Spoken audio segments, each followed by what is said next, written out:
বকোৱা আঞ্চলিক ৰঙালী বিহু উদযাপন সমিতিৰ বাৰ্ষিক সাধাৰণ সভা সম্পন্ন।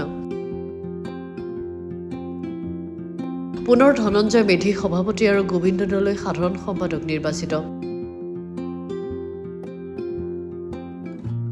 কামৰূপ জিলাৰ বকোটোৰ বিশাল আয়োজনেৰে ৰঙালী বিহু উদযাপনৰ প্ৰস্তুতি আৰম্ভ হৈছে।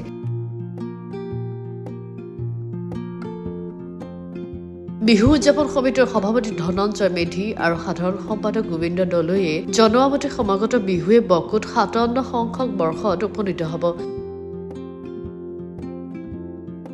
ইফালে বকোত বিহুৰ লগত সংগতি ৰাখি বিহু নৃত্য, ঢোল আৰু পেঁপা বাদনৰ কৰ্মশালা আয়োজন কৰাৰ সিদ্ধান্ত গ্ৰহণ কৰে বিহু উদযাপন সমিতিয়ে। ইতিমধ্যে আজি সাধাৰণ সভাত বিভিন্ন প্ৰস্তাৱ গ্ৰহণ কৰা হৈছে।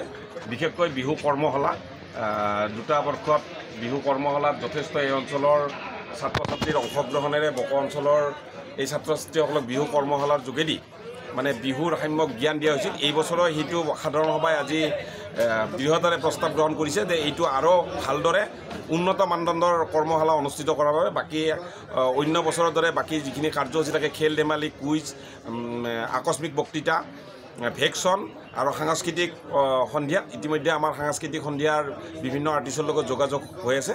2 দিনতে এইটো ফাইনেল হ'ব আৰু ৰাইজৰ সহযোগত বকো আঞ্চলিক ৰঙালী বিহু সন্মিলনৰ ৫৭ সংখ্যক বৰ্ষটো উদযাপন কৰাৰ কাৰণে প্ৰস্তুতি ইতিমধ্যে চলোৱা হৈছে।